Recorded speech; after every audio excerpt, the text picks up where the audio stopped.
December 16th, the triumphant cheers died down in Europe. In the Christmas season of 1944, nobody was predicting that the war would end by Saturday night, or a week from Wednesday. And today, with the good news from all fronts singing on all radios, let us remember the dying days of 1944. The infantry remembers those days. They were not being reconverted for civilian production, nor were they worried then or ever that they would be left with too many shells or too many tanks. The Army had come fast and far last fall. We had developed a certain tendency to become complacent. Complacency came to an end in time for the Christmas season. These men had never been complacent. As they fought, they did not seek employment in civilian industry that would secure them after the war. They did not complain about the scarcity of butter or roast beef or the high cost of living. The cost of living on the Cologne Plain was considerably higher than in the United States, but they did not discuss it in their clubs. In December, we learned all over again the bitter lesson of war. War is conducted in mist, in turmoil, and uncertainty. Victory comes on no silver platters. The enemy sells nothing cheaply. The enemy is resourceful, desperate. The Nazi Party is willing to sacrifice every building and every soul in Germany to stave off defeat. Reserves of men and materiel have been hoarded for the day of counterattack. Under cloudy skies, in close-hanging ground mists that defied aerial observation, the very much alive German army gathered its forces in the Forest Isles to strike one strong, decisive blow at the American army. New and refitted divisions were brought up under cover of fog, darkness, and forest. The fury of robot and rocket weapons was unleashed against our front.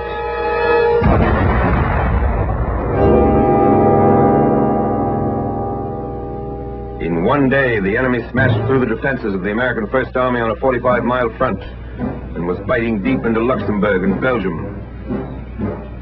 In 24 hours, the initiative changed hands, and the German army, which had put the word blitzkrieg into all languages, unleashed its desperate offensive. They had picked a time when the weather prevented us from using the air weapon, the weapon in which we decisively outweigh them.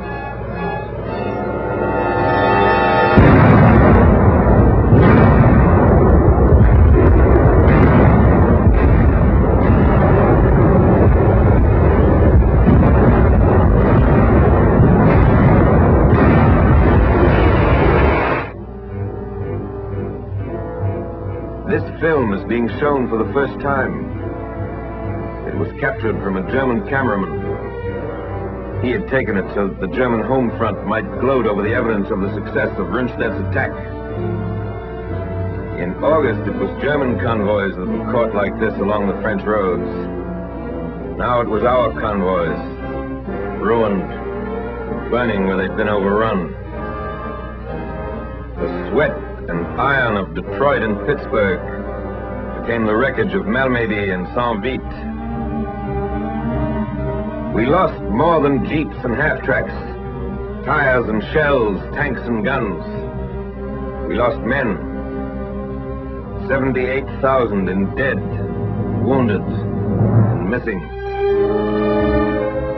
Unarmed and defenseless American prisoners, comrades of these men, fell to the machine guns of our enemies.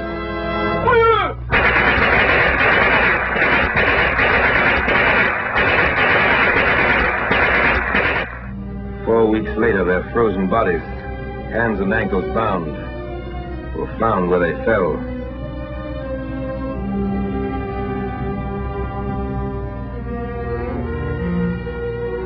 These Belgian enemies of the Third Reich, too, were unarmed and defenseless. Men who had not retreated since their arrival in Europe plodded back along the mean roads of winter Belgium. Convoys of trucks streamed to the rear with supplies that had been painstakingly accumulated at forward dumps. stop counterattacks, huge new reserves of supplies are called for. Gallant American units, surrounded and cut off, fought in a sea of enemy armor.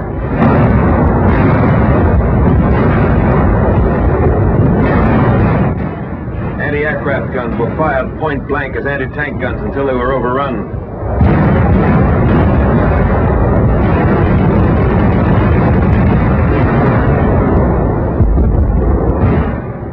Cooks, bakers, quartermaster, and line of communications troops picked up their rifles and fought tenaciously against Nazi columns.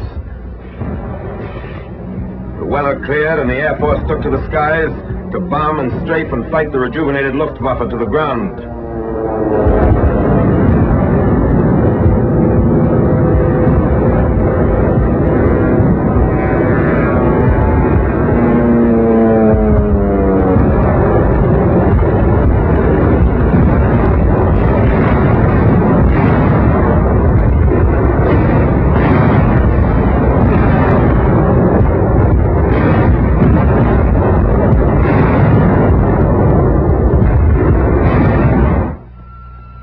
The army held in Belgium.